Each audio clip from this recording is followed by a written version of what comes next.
નમસ્કાર મિત્રો, મારું નામ શાલિની છે। હું જેમ જેમ મોટી થતી ગઈ એક ચહેરો મારી સામે હંમેશા રહ્યો, મારી કાકીનો। બાળપણથી લઈને જવાની સુધી એક જ ચહેરાને વારંવાર જોયો। કાકીજી પર જુલમ થતો હતો અને એ બધું અમારા ઘરની બરાબરમાં એક નાનકડું તૂટેલું ફૂટેલું ઓરડી હતું, જેને અમે કાકીનું ઘર કહેતા હતા। વરસાદ પડે તો એની છત ટપકવા લાગે। કાકીજીના ચહેરા પર હંમેશા એક અજાણ્યો ડર રહેતો, જાણે એને ખબર જ ન હોય કે આ છત ક્યારે એમના પર પડી જશે। કાકીની બે દીકરીઓ હતી, રિંકી અને પિંકી। અમે ખૂબ સારી અને ખુશ મિજાજ હતી। ક્યારેક પોતાના આંગણામાં રમતી દેખાતી તો ક્યારેક કાકીના હુકમથી અમારા ઘરના કામ કરતી દેખાતી। મમ્મી હંમેશા કહેતા કે એમની માં તો નોકરાણી છે તો આ પણ નોકરાણી જ રહેશે। બાળપણમાં તો મને આ બધું સામાન્ય લાગતું હતું, પણ જેમ જેમ સમય વીતતો ગયો દિલમાં બેચેની થવા લાગી। મમ્મીને જાણે કાકીજી સાથે કોઈ જૂની દુશ્મની હતી। એ નાની નાની વાતે એમને તાણા મારતા। એકવાર મેં સાંભળ્યું કે કાકીએ મમ્મીને કહ્યું, ભાભી, હું મારી મોટી દીકરી રિંકીનું સ્કૂલમાં એડમિશન કરાવવા માગું છું। જો થોડા પૈસા મળી જાય તો તમારી મહેરબાની। મમ્મીએ કહ્યું, તારી ઓકાત છે કે તું પોતાની દીકરીઓને ભણાવી શકે? તારા અને તારી દીકરીઓના હાથમાં તો ઝાડુ જ સારું લાગે છે। કાકી ચૂપ થઈ ગઈ। એ સવારે વહેલી અમારા ઘરે આવી જતી અને ઘરના બધા કામ નોકરાણીઓની જેમ કરતી। પછી બપોરે મમ્મીના પગ દબાવતી। મમ્મી કાકીજીથી પોતાના નાના મોટા બધા કામ કરાવતા। કાકી જાણે એટલા માટે જન્મી હોય। એ ચૂપચાપ આગળ વધી જતી। પપ્પા તો ક્યારેય કંઈ કહેતા જ નહીં। એમને લાગતું કે આ ઘરની સ્ત્રીઓનો મામલો છે, અથવા એ પોતાની પત્નીના મામલામાં બોલવા નહોતા માગતા। એકવાર મેં કાકીને પૂછ્યું, તમે બીજે ક્યાંક કામ કેમ નથી કરતા? ત્યાં તમને વધારે પૈસા મળે? એ મલકાઈને બોલ્યા, દીકરી, મને અહીં કામ કરવાની ટેવ પડી ગઈ છે। બીજે ક્યાંક જવું મુશ્કેલ લાગે, પણ મને ખબર હતી કે સાચું કંઈક બીજું હતું। એ મજબૂર હતી। એમની પાસે કોઈ સહારો નહોતો। કાકા તો ક્યારના આ દુનિયામાંથી વિદાય થઈ ગયા હતા। એક અકસ્માતે એમનો જીવ લઈ લીધો અને કાકી અમારા ઘરમાં કેદ થઈને રહી ગયા। એક દિવસ મેં કાકીજીને મમ્મીના પગ દબાવતા જોયા। મમ્મી એમને ઠપકો આપતા હતા કે હાથમાં જાન નથી, જોરથી દબાવ। તે વખતે હું માત્ર 10 વર્ષની હતી। કાકી એમ જ મમ્મીને ઠપકો સાંભળતા પોતાનું કામ પૂરું કરતા અને એમના માટે બધું રોજનું હતું। મમ્મીને લાગતું કે એ જીતી રહ્યા છે। કાકીને નીચા બતાવીને, એમના બાળકોને જૂના કપડાં પહેરાવીને, એમની પાસેથી કામ લઈને પોતાની શાન વધારી રહ્યા છે। પણ મારા માટે એ જીત નહીં, એક હાર હતી, માનવતાની હાર। ગઈ રાતના વરસાદ પછી કાકીના ઓરડાની છત ટપકવા લાગી હતી। પિંકી અને રિંકીએ આખી રાત ડોલ અને વાસણો મૂકીને પાણી સંભાળ્યું। સવારે મમ્મીએ બારીમાંથી ડોકું કાઢીને જોયું તો એમને થોડું પણ રહેમ ન આવ્યું, બલકે એ એમની મુશ્કેલી પર હસવા લાગ્યા। મને સમજ ન આવી કે એ એમની આ હાલત પર હસી કેવી રીતે શકે। કાકી એ દિવસે પણ સમયસર આવી ગયા। એમના કપડાં વરસાદમાં ભીંજાયેલા હતા, વાળમાંથી પાણી ટપકતું હતું। મમ્મીએ દરવાજો ખોલીને કહ્યું, આ હાલતમાં શા માટે આવી? ઘર સાફ કરશે કે બધાને બીમાર કરશે? કાકીએ ધીમેથી જવાબ આપ્યો, ભાભી, હું સફાઈ જલ્દી પૂરી કરીને રિંકીને ડૉક્ટર પાસે લઈ જઈશ। આખી રાત તાવથી તપી રહી છે મારી દીકરી। મમ્મીએ કહ્યું, ડૉક્ટર પાસે લઈ જવા પૈસા ક્યાંથી આવશે? તને શું લાગે છે કે અહીં નોકરી કરીને દોલત કમાઈ રહી છે? કાકી ચૂપ રહી, જાણે એમની પાસે બોલવા માટે કંઈ બચ્યું ન હતું। એ દિવસે મેં પહેલીવાર સાંભળ્યું કે કાકીએ હિંમત કરીને મમ્મીને કહ્યું, ભાભી, થોડા પૈસા આપી દો, હું મારી દીકરીની સારવાર કરાવી લઈશ। 2-3 દિવસ પછી તમારા પૈસા પાછા આપી દઈશ। મમ્મીએ કહ્યું, પાછા આપી દેશે? કાકીએ કહ્યું, હા ભાભી, જેમ પહેલાં આપી દીધા હતા। મમ્મી બોલ્યા, પોતાની ઓકાતમાં રહે એટલું સાંભળતાની સાથે કાકીનો ચહેરો ઝૂકી ગયો। એ હાથ જોડીને બોલ્યા, ભાભી, પ્લીઝ, હું તમારી આગળ હાથ જોડું છું, મારી દીકરીનો જાનનો સવાલ છે। મમ્મી પલટીને અંદર ચાલી ગયા। હું દરવાજા પાછળ ઊભી રહીને બધું જોતી રહી હતી। કાકીજી દરવાજા બહાર નંગા પગે વરસાદના પાણીમાં ઊભા રહ્યા। થોડી વાર પછી મમ્મીએ 100 રૂપિયાની નોટ એમની તરફ ફેંકતા કહ્યું, લે, આ પૈસા મને પાછા આપજે, નહીં તો કાલથી અહીં કામે ના આવજે। હું દોડીને અંદર ગઈ અને કહ્યું, મમ્મી, કાકી ફક્ત અમારા ઘરે જ કામ કરે છે, એ બીજે ક્યાંય પણ તો કામ કરી શકે ને, જ્યાં એમને વધારે પૈસા મળે। મમ્મીએ મને ઘૂરકીને જોયું અને કહ્યું, તને એ મનહૂસની એટલી ચિંતા કેમ થાય છે? અહીં તો એને ખાવાનું મળે છે, માથે છત છે અને જૂના કપડાં પણ આપી દેવામાં આવે છે। બીજે જઈને એને આટલું બધું નહીં મળે જેટલું અમે આપીએ છીએ। હું ચૂપ થઈ ગઈ, પણ દિલમાં સવાલ હજી પણ હતો, જો એ બીજે ક્યાંક કામ કરશે તો કદાચ રિંકીને સમયસર દવા મળી જશે। પિંકીને ભણવા પુસ્તકો મળી જશે અને કાકીને વરસાદમાં ભીંજાઈને અહીં કામ કરવા નહીં આવવું પડે. બપોરે પિંકી મમ્મીના કપડાં ઇસ્ત્રી કરતી હતી. મમ્મીએ કહ્યું, અહીં શીખ કે તું મોટી થઈને પણ કપડાં જ ઇસ્ત્રી કરીશ. ભણવાનું ભૂત માથામાંથી કાઢી નાખ. તે વખતે હું આંગણામાં બેઠી પોતાના પુસ્તકો જોઈ રહી હતી. પિંકીની નજર વારંવાર મારા સ્કૂલના પુસ્તકો પર જતી હતી. મેં એક કોપી એની તરફ વધારી. ઈચ્છે તો જોઈ શકે. એણે કહ્યું, દીદી, હું પણ ભણવા માગું છું. શું તમે મને ભણાવશો? મેં હા પાડી. પણ એ પહેલાં કંઈ શરૂ થાય એ પહેલાં મમ્મીએ બૂમ પાડી, શાલિની, પોતાનું કામ કર. એમની સાથે વધારે હમદર્દી બતાવવાની જરૂર નથી. એ રાતે રિંકી અને પિંકી અમારી આગળનું બચેલું ખાવાનું ખાઈ રહી હતી. મેં મારી થાળીમાંથી એક પરોઠું ઉઠાવીને એમની થાળીમાં મૂક્યું. પિંકીએ ખચકાટ સાથે લીધું અને રિંકીએ આભાર કહ્યો.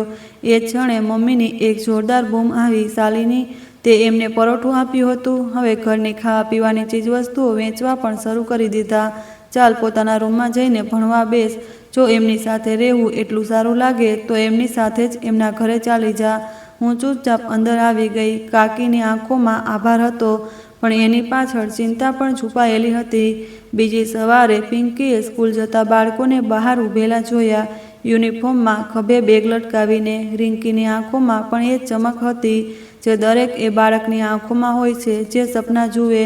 પણ કાકીએ બંનેને કામે લગાડી દીધા. અહીં આવ, ઝાડુ માર, વખત નથી. એક દિવસ મેં મમ્મીને પૂછ્યું, મમ્મી, હું કાકીની દીકરીઓને ભણાવી શકું? તો એમણે કહ્યું, તને એમના પર ઘણો રહેમ આવવા લાગ્યો છે. એમની સાથે ઘણી હમદર્દી કરવા લાગી છે. આજકાલ ચૂપચાપ પોતાના અભ્યાસ પર ધ્યાન આપ અને એ મા દીકરીઓથી દૂરી બનાવી રાખ.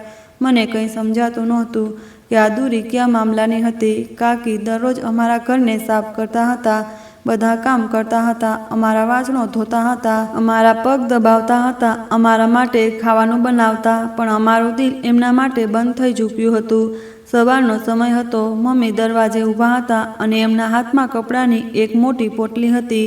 કાકી હમણાં જ પોતું લગાવવા પાણીની ડોલ લઈને આવ્યા હતા. મમ્મીએ કપડાની પોટલી જમીન પર ફેંકતા કહ્યું, આ બધા ધોઈ નાખજે. આજે મારી સહેલીઓ આવવાની છે. કપડાં પર એક પણ ડાઘ ન રહેવો જોઈએ. કાકીએ ઝૂકીને કપડાં ઉપાડ્યા અને થોડીવાર પછી એ કપડાં ધોવા બેસી ગયા. કાકીજી ઝડપથી ખૂબ સારી રીતે કપડાં ધોતા હતા, જાણે એ ફક્ત કપડાં જ નહીં પણ વર્ષોથી લાગેલા ડાઘા ધોઈ નાખવા માંગતા હોય. હું ઊભી રહીને બધું જોઈ રહી હતી. રિંકી અને પિંકી ઊભા હતા, મમ્મીના હુકમની રાહ જોઈ રહ્યા હતા. ત્યારે જ મમ્મીએ પિંકીને બોલાવી, પિંકી, જઈને કિચનની સફાઈ કર. પિંકી ઝડપથી આગળ વધી. એના પગમાં ચપ્પલની જગ્યાએ પ્લાસ્ટિકના ટુકડા બાંધેલા હતા, જાણે પોતે જ કાપીને પહેરી લીધા હોય. પપ્પા અંદર બેઠા અખબાર વાંચી રહ્યા હતા. હું ધીમેથી એમની પાસે ગઈ. મેં કહ્યું, પપ્પા, કાકી આપણા ઘરનું ઘણું કામ કરે છે. એના પર પણ મમ્મી એમને ઘણો ત્રાસ આપે છે. તમે મમ્મીને કંઈક કેમ નથી કહેતા? પપ્પાએ અખબારમાંથી નજર ન હટાવતા જ જવાબ આપ્યો, બેટા, ઘરના મામલા તો સ્ત્રીઓ જ સંભાળે છે. આપણે દખલ અંદાજી ન કરવી જોઈએ. મને લાગ્યું કે દખલ ન આપવી એ ક્યારેય ઘણું બધું છીનવી લે, ઇજ્જત, ન્યાય અને ક્યારેય માનવતા પણ. બપોરે કાકીજી તેલની કટોરી લઈને આવ્યા. મમ્મીએ કહ્યું, જરા મારા પગની માલિશ કરી દે. કાકીએ ધીમેથી એમના પગમાં તેલ લગાવવાનું શરૂ કર્યું. મમ્મી એમના પર જોર જોરથી બૂમો પાડતા હતા, સારી રીતે માલિશ કર. હા, તને જાણ નથી શું? પછી થોડીવાર પછી મમ્મીએ કાકીને કહ્યું, તને તો શુકર કરવો જોઈએ કે તું અમારા ઘરમાં રહે છે, નહીં તો બીજે ક્યાંક તો દરની ઠોકરો ખાતી ફરતી હોત. કાકીએ ધીમેથી કહ્યું, જી ભાભી, પણ મને ખબર હતી કે આ જી ફક્ત એ સ્ત્રીનું નહીં, એક માનું હતું જે પોતાની દીકરીઓ માટે બધું સહન કરી રહી હતી. એક સાંજે મમ્મી બજાર ગયા. ઘરે હું, પપ્પા અને કાકી હતા. પપ્પા સોફા પર બેઠા હતા, કાકી કિચનમાં વાસણો ધોતા હતા. અચાનક પિંકીની જોરથી ચીસ સંભળાઈ. હું દોડીને પહોંચી તો એનો પગ ગરમ પાણીમાં બળી ગયો હતો. કાકી તરત જ દોડીને આવ્યા, એને ઉઠાવી અને કિચનમાંથી બરફ લાવીને પોતાની દીકરીના પગમાં લગાવવા લાગ્યા. ત્યાં જ પપ્પા પણ આવી ગયા. એમણે પૂછ્યું, શું થયું? મેં કહ્યું, પપ્પા, પિંકીના પગ પર ગરમ પાણી પડી ગયું. પપ્પાએ પહેલીવાર કાકી તરફ જોયું અને કહ્યું, કોઈ દવા છે લેવાની? ઘરમાંથી લઈ આવો. કાકીએ માથું હલાવ્યું, જી ભૈયા, હમણાં લાવું છું. થોડીવાર પછી કાકી દવા લઈને આવ્યા અને પિંકીના ઘા પર લગાવવા લાગ્યા. એમના હાથ કાંપતા હતા. પપ્પા કંઈક કહેવા માંગતા હતા, પણ એ જ વખતે ગલીમાંથી મમ્મીનો અવાજ આવ્યો, દરવાજો ખોલો. બધાએ ઝડપથી પોતપોતાનું કામ ફરી શરૂ કરી દીધું. કાકીએ પિંકીને ઉઠાવી અને પોતાના ઓરડા તરફ લઈ ગયા. મમ્મી અંદર આવ્યા અને કંઈ પૂછ્યા વગર જ બોલ્યા, સાંજની ચા તૈયાર છે? કાકીએ કહ્યું, જી ભાભી, હમણાં બનાવું. કાકીએ ઝડપથી ચા બનાવી. મમ્મીએ ચાનો ઘૂંટ પીધો અને કાકીને બોલાવીને કહ્યું, આજે ચા તે ખૂબ સારી બનાવી છે. મેં કાકીના ચહેરા પર આશ્ચર્ય જોયું, જાણે વર્ષો પછી કોઈએ એમની વાહવાહી કરી હોય. એક દિવસ મેં ચૂપકીથી કાકીના ઓરડામાં ડોકું કાઢીને જોયું તો રિંકી પિંકીને એક જૂની કિતાબ વાંચતી હતી. પિંકી પાસે જ બેસીને બહેન સાથે ભણતી હતી. મને લાગ્યું કે એમની જિંદગીમાં હજી બધું પૂરું થયું નથી. એમની આંખોમાં હજી સપના બાકી છે. એ જ વખતે મમ્મીએ પિંકીને કાચનો ગ્લાસ તૂટવાના અવાજથી જમીન પર ધક્કો મારી દીધો. એ પડી અને એના ઘૂંટણમાં ઈજા થઈ. લોહી વહેવા લાગ્યું. એ રડવા લાગી. કાકીએ એને ઉઠાવી. એને ઈજા પર કપડું બાંધ્યું અને ચૂપચાપ એને ઉઠાવીને બોલ્યા, રડીશ નહીં બેટા, જો તું રડીશ તો હું તૂટી જઈશ. મારી આંખોમાં પણ આંસુ આવી ગયા. હું ફક્ત ઊભી રહીને એમને જોઈ રહી હતી. કદાચ એ દિવસે મારા દિલમાં કાકી માટે ફક્ત હમદર્દી નહીં પણ સન્માન પણ જાગ્યું હતું.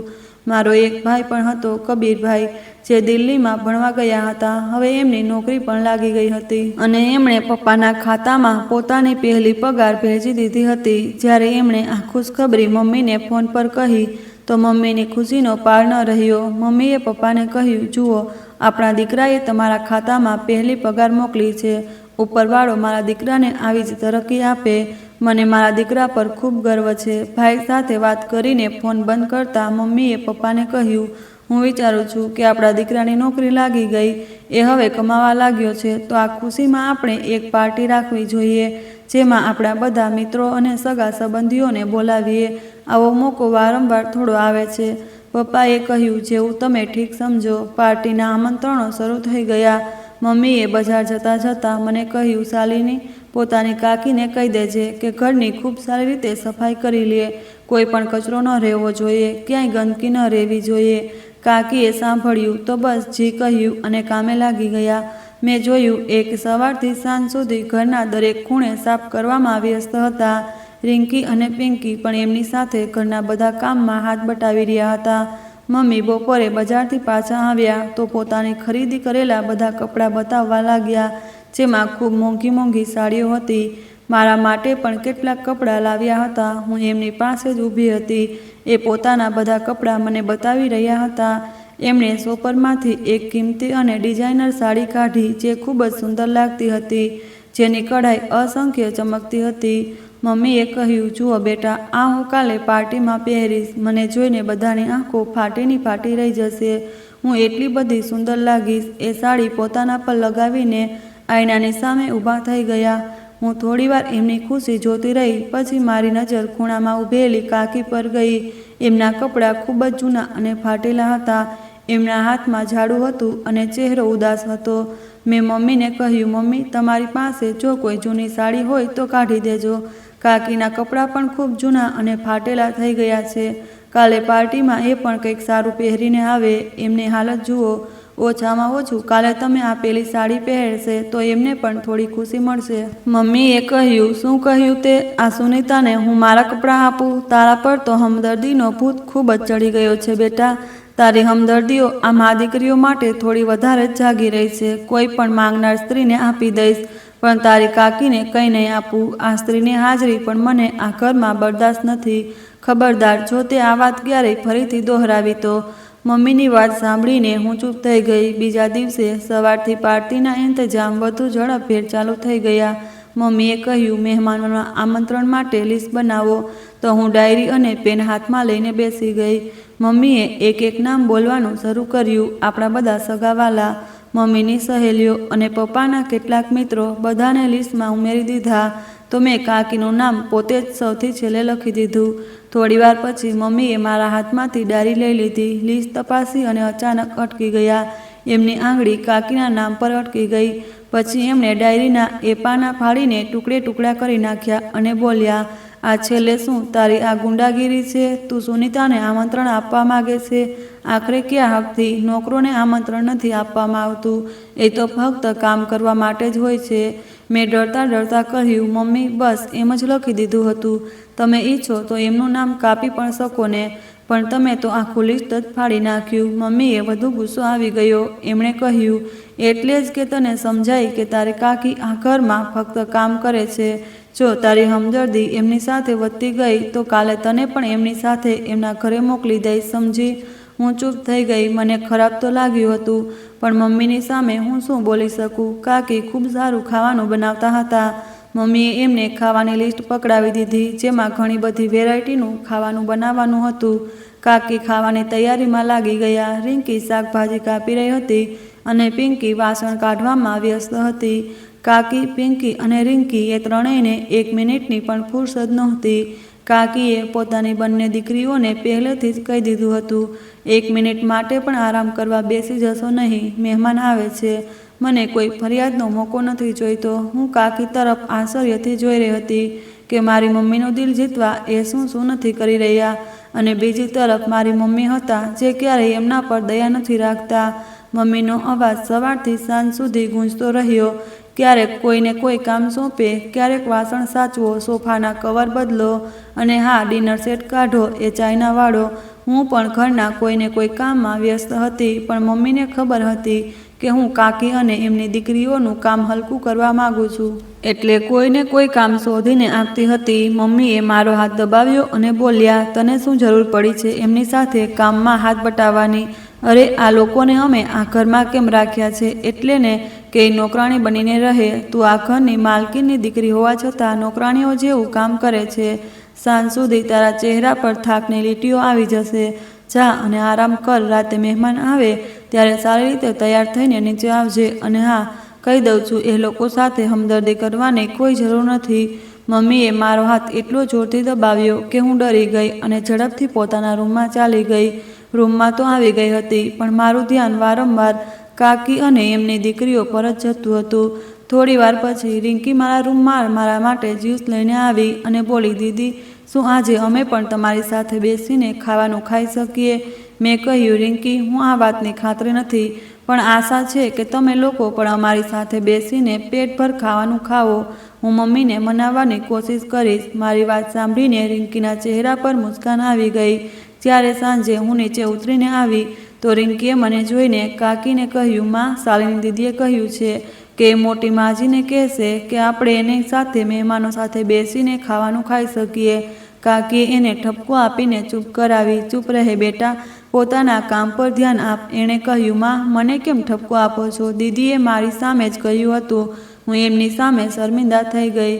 મેં રિંકીના હાથ પર નરમાઈથી હાથ મૂક્યો અને કહ્યું, રિંકી, મમ્મી ખૂબ સખત છે. હું તો તારી સાથે એમ જ કહેતી હતી, પણ મને ખબર છે કે ક્યારેય તમને મહેમાનોની સામે બરદાસ્ત નહીં કરે. એણે નિર્દોષ ચહેરો બનાવીને કહ્યું, ઓહ દીદી, વળી મને તો ખબર જ હતી, પણ આશા તો હતી કે આ વખતે કંઈક બદલાશે. કાકીએ રિંકીના માથે હાથ ફેરવ્યો અને કહ્યું, બેટા, આશા રાખવી સારી વાત છે, પણ હકીકતને અવગણવી નહીં. આજે બધા મહેમાન તને ફક્ત નોકરાણીની દીકરી તરીકે જોશે. તું બસ એ યાદ રાખજે કે તું કોઈથી ઓછી નથી. કાકીજીના શબ્દો મારા દિલમાં ઉતરી ગયા. મને લાગ્યું કે જાણે કાકીએ પોતે જ પોતાને અમારા ઘરના ફંક્શનમાંથી બહાર કાઢીને પોતાની દીકરીના સપનાઓને બચાવવાની કોશિશ કરી છે. એમનો દરેક ઇનકાર એક ચૂપકીદી કે પછી એક કુરબાની હતી, જે કોઈ આમંત્રણની મોહતાજ નહોતી. આનાથી આગળ વાત થાય તો મારા દિલને વધુ તકલીફ થાય. એમને જોઈને હું તરત જ પોતાના રૂમમાં આવી ગઈ અને ઘણીવાર સુધી વિચારતી રહી કે હું પોતાની આંખોથી કાકી અને એમની દીકરીઓને ત્રાસ આપતા જોઉં છું, છતાં કંઈ કરી શકતી નથી. સવારથી રાત થઈ ગઈ. કાકી, રિંકી અને પિંકી ઘરમાં કામ કરતાં કરતાં રાત થઈ ગઈ. ઘરનું બધું કામ પૂરું થઈ ગયું. ઘર સારી રીતે સજી ગયું, સાફ સુથરું લાગતું હતું. મમ્મી પણ પોતાની નવી સાડી પહેરીને તૈયાર થઈ ગયા. એ આઈનાની સામે ઊભા રહીને પોતાની ચૂડીઓ સવારી રહ્યા હતા કે પાછળથી કાકીએ આવીને કહ્યું, ભાભી, બધું ખાવાનું તૈયાર થઈ ગયું છે, બધા કામ પૂરા થઈ ગયા. મમ્મીએ આઈનામાંથી નજર હટાવ્યા વગર જ જવાબ આપ્યો, ઠીક છે, અને સાંભળો, મહેમાનોની સામે તો ફક્ત કિચનમાં જ રહેજો. ખૂબ મોટા મહેમાન આવી રહ્યા છે. મને તમારી જરૂર પડે તો જ હું તમને સામે બોલાવીશ, નહીં તો બિનજરૂરી આવવાની જરૂર નથી. નહીં તો બધા મહેમાન તમને અને તમારી દીકરીઓને જોઈને સમય પહેલાં જ ભાગી જશે. કાકીજીનો ચહેરો થોડો ઝૂકી ગયો. એમણે કહ્યું, ઠીક છે ભાભી, જેવું તમે કહેશો એવું જ કરીશ. રાતના 9 વાગ્યા સુધીમાં બધા મહેમાન આવવા લાગ્યા. બિચારી કાકીએ એટલા બધા મહેમાનોનું ખાવાનું એકલા જ બનાવ્યું હતું. એમનું શરીર થાકીને ચકાચક થઈ ગયું હતું. એમને જોઈને લાગતું હતું કે એ ખૂબ થાકી ગયા છે. રિંકી અને પિંકીની હાલત પણ એવી જ હતી. મમ્મી બધા મહેમાનો સાથે ખુશ મળી રહ્યા હતા અને બધાનું ધ્યાન પોતાની તરફ ખેંચી રહ્યા હતા. બધું એમની મરજી મુજબ જ ચાલી રહ્યું હતું. એ મહેમાનો સાથે વાતો કરવામાં વ્યસ્ત હતા, પણ મારી નજર હજી પણ કાકીને શોધી રહી હતી, જે કિચનમાં છુપાઈને ખાવાનું ગરમ કરી રહ્યા હતા. એમના કપડાં સવારથી કામમાં લાગેલા હોવાથી ખૂબ ગંદા થઈ ગયા હતા. એમના પર ઢગલાબંધ ડાઘા પડી ગયા હતા. એમના કપાળ પર પરસેવાની લીટીઓ હતી. એમણે પિંકીને બોલાવી, બેટા ઝડપથી ખાવાનું ડીશમાં કાઢ, થોડી જ વારમાં આપણે સર્વ કરવા જવાનું છે, વાર ન લાગવી જોઈએ. ત્યારે પિંકીએ કહ્યું, માં, આજે અમે ખૂબ થાકી ગયા છીએ. હવે તો શરીરમાં હલવાની પણ તાકાત નથી. મને તો થાકના કારણે ભૂખ પણ નથી લાગતી. હું તો કહું છું કે આપણે ઘરે ચાલ્યા જઈએ. કાકીએ કહ્યું, ના બેટા, આ તું શું વાત કરે છે? હજી તો આપણે મહેમાનોને ખાવાનું પણ નથી પીરસ્યું. આપણે અહીંથી એમ જ કેવી રીતે જઈ શકીએ? બેટા, હિંમત રાખ અને કામ કર. કદાચ આપણા નસીબમાં એ જ લખાયેલું છે. ત્યારે રિંકીએ કહ્યું, માં, મોટીમાં ઈચ્છે તો આજે ઘરકામ માટે બીજા નોકરાણીઓને પણ બોલાવી શક્યા હોત, પણ એમને તો આપણને તંગ કરવું જ હોય છે ને. ખબર નહીં એ આપણી પાસેથી કયો બદલો લઈ રહ્યા છે. કાકીએ એમને ઠપકો આપ્યો, ચૂપ રહો અને ફાલતુની વાતો ન કરો અને ઝડપથી કામમાં ધ્યાન આપો. હું કિચનના દરવાજે ઊભી રહીને એમની વાતો સાંભળી રહી હતી. મને ખૂબ શર્મિંદગી થઈ રહી હતી. પછી મમ્મીએ કહી દીધું કે હવે ખાવાનું પીરસવાનું શરૂ કરો. બધા મહેમાનોને ખાવાનું પીરસવાનો વારો આવી ગયો. ત્યારે કાકીજી અને એમની દીકરીઓ બહાર ખાવાનું પીરસવા ગયા તો મમ્મીની એક સહેલીએ કહ્યું, અરે શાલિની, આ કોણ છે? ભીખ માગનારી સ્ત્રી, તે આને કેમ બોલાવી? મમ્મીએ હસતા હસતા કહ્યું, આ તો અમારા ઘરની નોકરાણી છે. ત્યારે મમ્મીની બીજી સહેલીએ કહ્યું, અરે, મેં સાંભળ્યું છે કે તારી દેરાણી પણ તારી સાથે રહે છે. એ કોણ છે? મમ્મીએ કહ્યું, આજ તો મારી દેરાણી છે. એની એટલી ઓકાત નથી કે મારી દેરાણી કહેવાય. અમારા ઘરની નોકરાણી છે. હું તો એને નોકરાણી જ બનાવીને રાખું છું. કાકીજી બધાની સામે બેઇજ્જત થઈ રહી હતી. એ શરમાઈ રહ્યા હતા અને એમની આંખોમાં આંસુ આવી ગયા, પણ એમણે કોઈની સામે કંઈ ન કહ્યું. ઝડપથી ત્રણેય મળીને મહેમાનોને ખાવાનું પીરસ્યું. કાકીજી માટે આ દિવસ સામાન્ય દિવસોથી અલગ નહોતો. ફરક એટલો જ હતો કે આજે એમની બેઇજ્જતી ઘણા બધા લોકો વચ્ચે થઈ રહી હતી. બધા લોકો ખાવાનું ખાઈ રહ્યા હતા, ખાવાની વાહવાહી કરી રહ્યા હતા. કાકી અને એમની દીકરીઓ હજી પણ કામમાં લાગેલા હતા. મેં ઝડપથી એક થાળી લીધી, થોડું ખાવાનું લીધું અને રિંકી પિંકી પાસે પહોંચી ગઈ. એમને કહ્યું, તમે લોકો પછી કામ કરજો, પહેલાં ખાવાનું ખાઈ લો, હજી ગરમ છે. એ બંને ગભરાઈ ગયા અને બોલ્યા, ના દીદી, અમે આ ખાવાનું ન ખાઈ શકીએ. અમે હજી કામમાં છીએ. મમ્મીએ જોઈ લીધું તો ગુસ્સે થઈ જશે કે અમે કામ છોડીને ખાવામાં લાગી ગયા. આપણને તો ફક્ત કામ કરવાનું જ આવડે છે. આ બધું આપણા માટે નથી. ત્યાં જ મમ્મીની એક જોરદાર બૂમ આવી, શાલિની બેટા, ક્યાં છે તું? બધા મહેમાન તને પૂછે છે. બધા સાથે મળીને ખાવાનું ખા. મેં ખાવાની થાળી ચૂપચાપ પાછી લઈને આવી ગઈ, પણ દિલના કોઈ ખૂણે કાકી અને એમની દીકરીઓની તકલીફ મારા દિલમાં ખૂંચી રહી હતી. લગભગ 1 કલાક સુધી બધા મહેમાનોએ ખાવાનું ખાધું અને જ્યારે બધા ખાઈ ચૂક્યા ત્યારે કાકીજી ઝડપથી બહારનું ટેબલ સાફ કરવા આવ્યા અને એ ક્ષણે એક મોટો હોબાળો થયો, જેણે આખું વાતાવરણ બદલી નાખ્યું. કાકીએ જ્યારે ટેબલ પર બાકી રહેલા ખાવાની એક ડીશ ઉપાડી તો અચાનક મમ્મી એમની પાછળ આવી ગયા. ડીશ કાકીના હાથમાંથી રપસીને મમ્મીના કપડા પર પડી અને તેમાંનું ખાવાનું મમ્મીની સાડી પર ખડી પડ્યું અને ડાઘા પડી ગયા. 1 મિનિટ માટે ત્યાં શાંતિ છવાઈ ગઈ. મહેમાનોના ચહેરા આશ્ચર્યથી ભરાઈ ગયા. કોઈએ ધીમેથી કહ્યું, ઓહો. મમ્મીએ પોતાની સાડી તરફ જોયું અને પછી કાકી તરફ ઘૂરકીને જોયું. કાકીએ તરત જ માફી માંગતા કહ્યું, ભાભી, મને માફ કરી દેજો. મારો હાથ લપસી ગયો. મેં ન જોયું કે તમે પાછળથી આવી રહ્યા છો. હું હમણાં સાફ કરી દઉં છું. પણ મમ્મીનો ચહેરો પથ્થર જેવો થઈ ગયો. એમણે પોતાની સાડીનો પાલવ ઝટકો માર્યો અને ગુસ્સાભરી અવાજે કહ્યું, હવે તું શું સાફ કરીશ? મારી આટલી મોંઘી સાડી તે ગંદી કરી નાખી. કાકીએ ફરી એકવાર કહ્યું, હું હમણાં સાફ કપડું લઈને સાફ કરી દઉં છું, તમે ગુસ્સે ન કરો. એ જ ક્ષણે મમ્મીએ કાકીના મોં પર એક જોરદાર થપ્પડ મારી દીધી. ત્યાં હાજર બધા લોકો આઘાતમાં પડી ગયા. રિંકીએ આગળ વધીને પોતાની માને સંભાળી લીધી. બંને બહેનોની આંખોમાંથી આંસુ વહેવા લાગ્યા. કાકીનો ચહેરો એકદમ સફેદ પડી ગયો. હું દોડીને મમ્મી પાસે આવી ગઈ. મેં કહ્યું, મમ્મી, આ તમે શું કરો છો? તમારી સામે કાકીએ માફી તો માંગી જ હતી. જો એમની પાસેથી ભૂલ થઈ હોય તો માફી પણ માગી છે ને? મમ્મીએ મારી તરફ જોયું અને બોલ્યા, તું તો ચૂપ જ રહે. તને આખરે શું તકલીફ છે? દર વખતે તને એવું જ લાગે છે કે હું જ ખોટી છું? તારી આંખો આંતરી થઈ ગઈ છે કે તારી અક્કલ ખતમ થઈ ગઈ છે? મારી ઇજ્જત માટીમાં મેળવી દીધી આ સ્ત્રીએ, અને તને હજી પણ એની ચિંતા છે? હું કંઈ બોલવા જ જતી હતી કે મહેમાનોમાંથી એક સ્ત્રીએ બોલાવ્યું, અરે શાલિની, આટલો ગુસ્સો પણ ઠીક નથી. બિચારીથી ભૂલ થઈ ગઈ છે. માફી તો માંગી રહી છે ને, હવે મારવાની શી જરૂર હતી? મમ્મીએ પોતાના ઘમંડ સાથે કહ્યું, આ સ્ત્રી પોતાની ઓકાત ભૂલી ગઈ છે. કાલે આ આપણી બરાબર બેસવાની કોશિશ કરશે.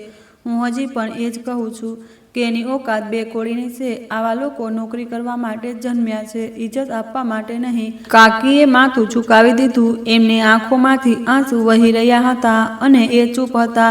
એમણે ન તો કોઈ સફાઈ આપી, ન કોઈની સામે કંઈ કહ્યું. ફક્ત પોતાની દીકરીનો હાથ પકડ્યો અને ધીમેથી બોલ્યા, ચાલો બેટા, આપણે અહીંથી નીકળવું છે.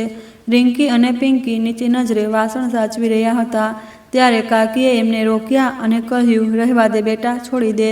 હવે આપણે અહીં કામ નહીં કરીએ. કાકીના શબ્દોમાં બળવો નહોતો, ગુસ્સો નહોતો, ફક્ત એક થાક હતો જે વર્ષોથી ચાલી આવતી ચૂપકીદીમાંથી બહાર આવ્યો હતો.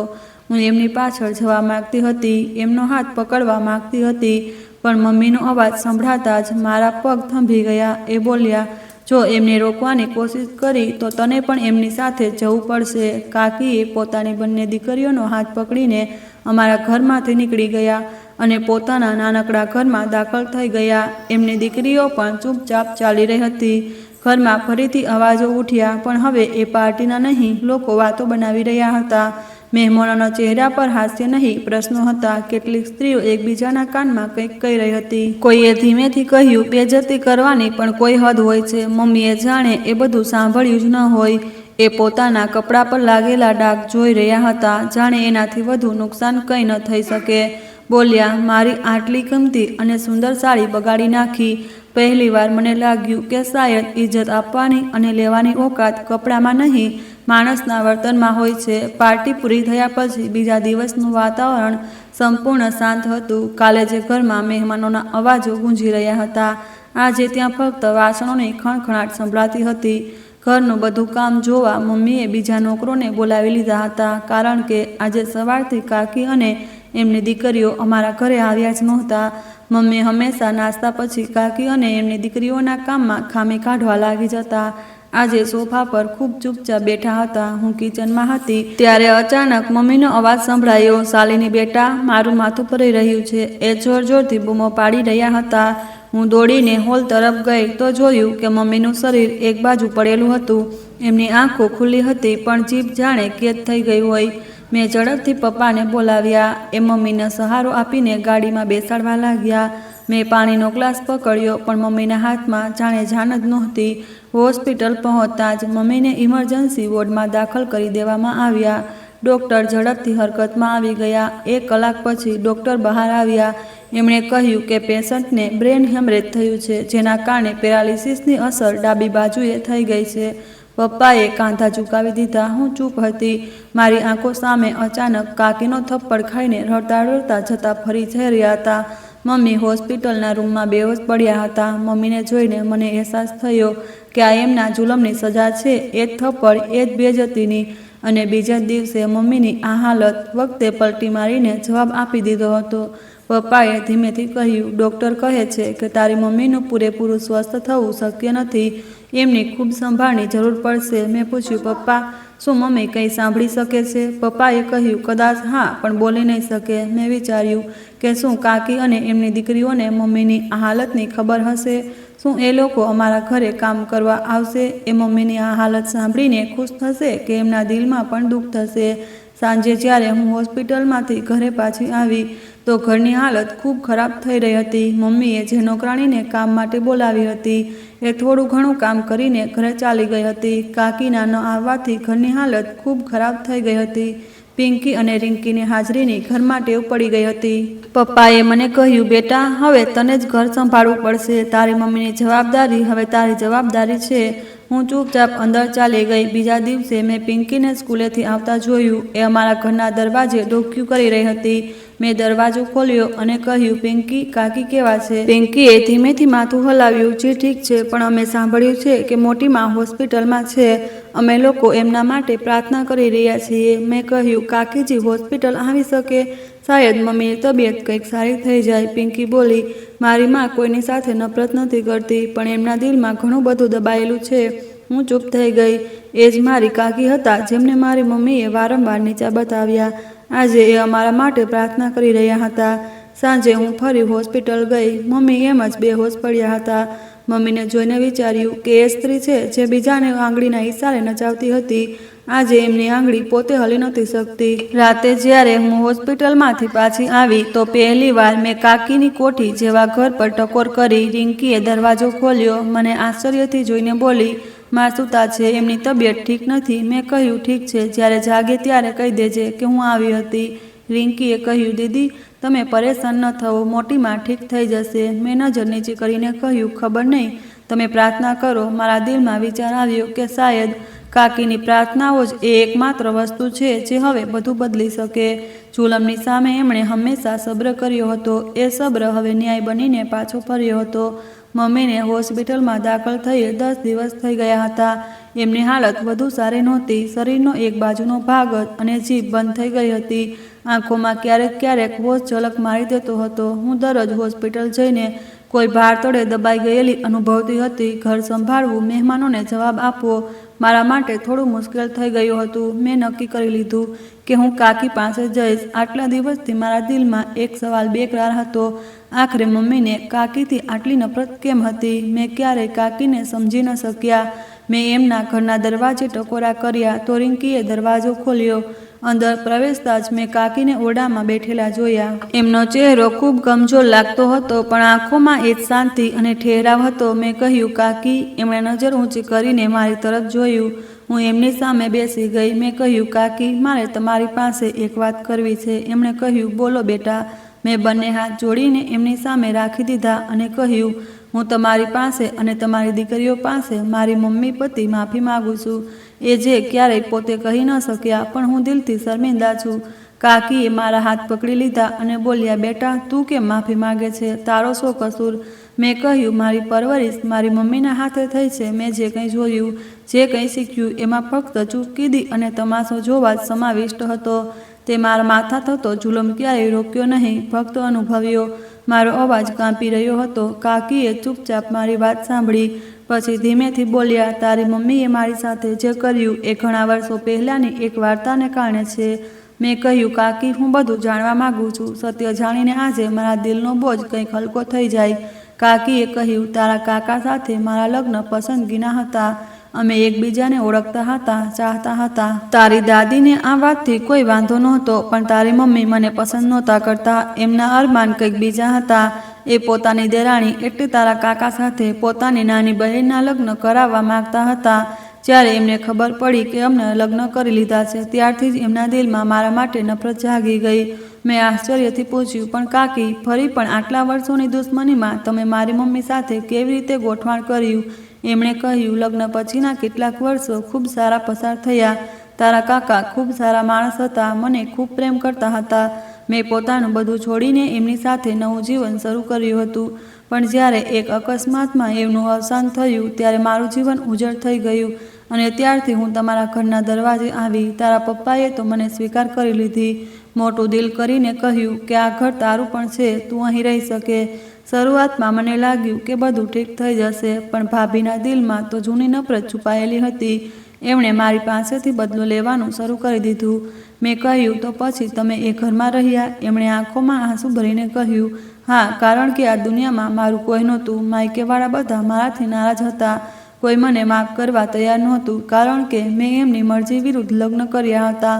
અને જ્યારે મારો પતિ ચાલ્યો ગયો ત્યારે મારી પાસે કંઈ બાકી ન રહ્યું. મારા માતા પિતા તો ઘણા વર્ષો પહેલાં ગુજરી ગયા હતા. ભાઈ ભાભીએ મને ઘરમાં રાખવાનો સ્પષ્ટ ઇનકાર કરી દીધો હતો.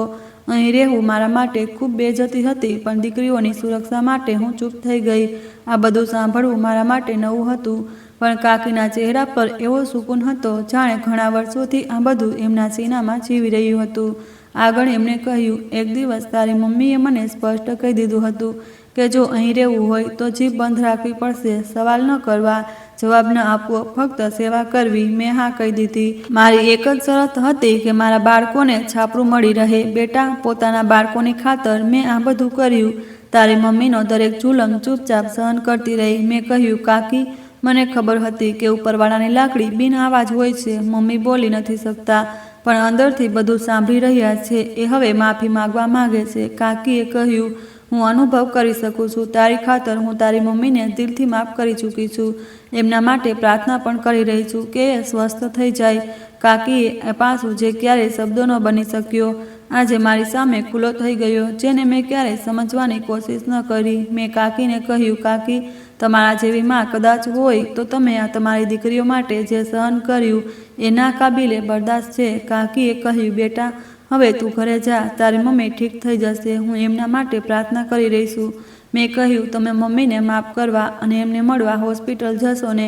કાકીએ કહ્યું, ઠીક છે બેટા, જરૂર મળીશ, પણ એ નિયતથી નહીં કે એમની પાસેથી કંઈક સાંભળું કે એમના પર કોઈ આરોપ મૂકું. ફક્ત એમની આંખોમાં ઝાંકીને એમને એ અહેસાસ કરાવો છે કે મેં એમને માફ કરી દીધા.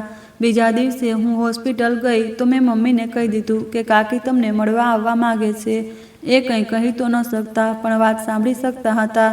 મમ્મી બેડ પર ચૂપચાપ પડ્યા હતા. કાકી દરવાજે અટક્યા અને ધીમે ધીમે આગળ વધ્યા. એમણે મમ્મી તરફ જોયું અને એમના પગ પાસે જઈને ઊભા રહ્યા. થોડીવાર એમ જ ઊભા રહ્યા, પછી ધીમેથી બોલ્યા, ભાભી, મને ખબર છે કે તમે સાંભળી રહ્યા છો. તમારી ખામોશી પણ આજે બધું કહી રહી છે. મેં બધું માફ કરી દીધું. એ બધી વાતો, એ બધી બેઇજ્જતી અને એ બધા તાના જે તમે મને હંમેશા આપ્યા, જે તમે કહેવા માંગો છો એ પણ મેં સાંભળી લીધું છે. તમારી દીકરીએ તમારા વતી માફી માંગી લીધી અને મેં કબૂલ કરી લીધી છે. ત્યાં જ અચાનક મમ્મીની આંખોમાંથી આંસુ ટપકવા લાગ્યા. એમના શરીરમાં ધ્રુજારી થવા લાગી. એમની આંખોમાંથી વહેતા આંસુ એ વાતનો પુરાવો હતો કે એ સાંભળી રહ્યા હતા. એમણે કહ્યું, હા ભાભી, મેં તમને માફ કરી દીધા છે. દુનિયાની દરેકમાંથી ભૂલ થઈ શકે, પણ તમે જેટલું સહેવું છે એ પછી હવે તમને સુકૂન મળી જશે.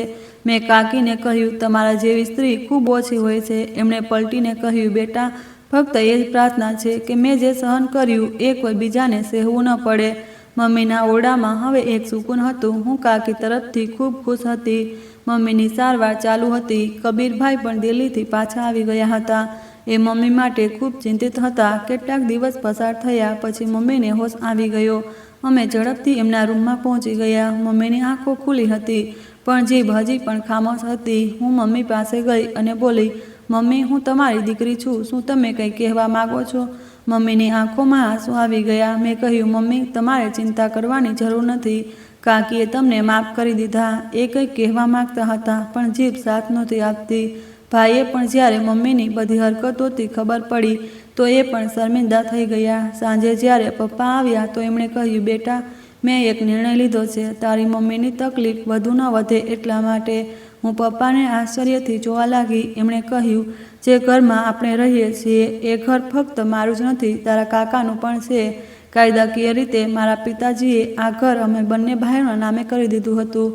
મારો નાનો ભાઈ તો આ દુનિયામાં નથી, પણ એની પત્ની અને એની દીકરીઓ તો છે. તારી મમ્મી ઈચ્છતા હતા કે એ આખા ઘરની માલકીન બની રહે, એટલે જ નાની કોઠી એમાં દીકરીઓને રહેવા આપી દીધી, પણ પોતે આખા ઘર પર કબજો કરીને રહેવા લાગ્યા. હું ઈચ્છું છું કે ઈમાનદારીથી ઘરના 2 ભાગ કરી દઉં, એક મારો અને એક તારા કાકાનો, જે તારી કાકીને મળવો જોઈએ.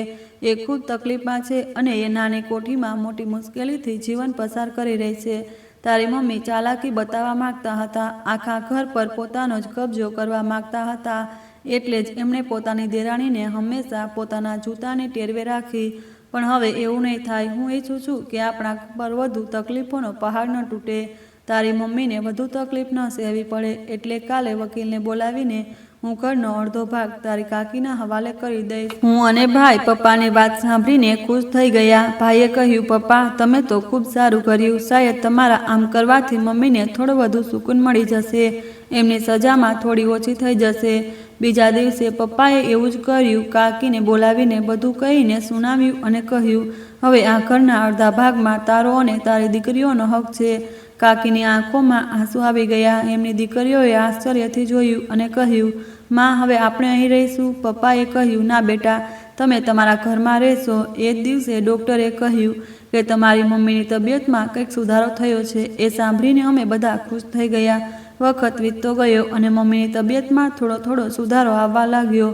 ડૉક્ટરે કહ્યું હતું કે તમે ઈચ્છો તો ઘરે પણ એમની સારવાર કરી શકો, પણ એમનું ખૂબ ધ્યાન રાખવું પડશે. સમયસર દવા આપવી, સમયસર બધું કામ કરવું પડશે. કાકીએ કહ્યું, હું જવાબદારી લઈશ. હું ભાભીનું ખૂબ ધ્યાન રાખીશ. મમ્મીએ અમે હોસ્પિટલમાંથી ઘરે લઈ લીધા. કાકી, રિંકી અને પિંકીએ મમ્મીની ખૂબ સેવા કરી. મમ્મી કંઈક કહેવાની કોશિશ કરતા, એમની આંખોમાંથી આંસુ ટપકતા, પણ એમની હાલત હજી બોલવા લાયક નહોતી. દિલમાંથી એ શાયદ પિંકી, રિંકી અને કાકીને માફી માંગવા માગતા હતા. સાથે જ એ પણ કહેવા માગતા હતા કે મેં તમારી સાથે આટલું ખોટું કર્યું અને તમે હજી પણ મારી સેવા કરો છો. એ તમારા સારપની નિશાની છે. કાકીને પોતાનો હક પણ મળી ગયો. એ હવે અમારા ઘરમાં નોકરાણી બનીને નહીં, પરિવારના સભ્ય બનીને રહેવા લાગ્યા. ભાઈ હવે મમ્મીની ચિંતામાં ફરી દિલ્હી નોકરી કરવા ન ગયા અને અહીં જ આપમાણી સાથે રહેવા લાગ્યા. હવે અમે બધા મળીને ઘરનું કામ કરીએ છીએ, મમ્મીની સેવા કરીએ. પહેલાં જે ઘરમાં હંમેશા કાકી અને એમની દીકરીઓની બેઇજ્જતી થતી હતી, હવે બધા એક સાથે સુખ શાંતિથી રહીએ છીએ. મમ્મી આજે પણ એમ જ છે, બિછાને પડ્યા, પણ કાકી સેવાને કારણે જીવન છે. હું ક્યારેક વિચારું છું કે જુલ્મ કરનારા શાયદ દુનિયાથી બચી જાય, પણ ઉપરવાળાની લાકડીથી નહીં. અને જ્યારે એ લાકડી ચાલી જાય છે તો ચૂપચાપ બિના શોર બકોરે પૂરી તાકાતથી સજા પૂરી કરી દેશે. મારી મમ્મી પણ શાયદ આજે બિછાને પડીને પોતે કરેલાની સજા ભોગવી રહ્યા છે, પણ એમની સજા કાકીજીના કારણે ઓછી થઈ ગઈ. એમના શરીરમાં સુકૂન છે. ભલે એમનું શરીર હલતું ન હોય, પણ અંદરથી એ ખુશ છે, સુખી છે અને શાયદ વિચારતા હોય કે જો એમણે પોતાના ભૂતકાળમાં પોતાની દેરાણીને આટલી તકલીફ ન આપી હોત તો આજે એ લાચાર બનીને પીછાને ન પડ્યા હોત. તો મિત્રો, તમને આ વાર્તા કેવી લાગી મને કમેન્ટમાં જરૂર જણાવજો. મારા ચેનલને સબસ્ક્રાઈબ કરીને વિડીયોને લાઈક કરી દેજો અને વિડીયોને હાઈપ પણ આપજો. એવી જ અનેક ભાવનાત્મક વાર્તાઓ સાંભળવા માટે ચેનલ સાથે જોડાયેલા રહેજો. ધન્યવાદ.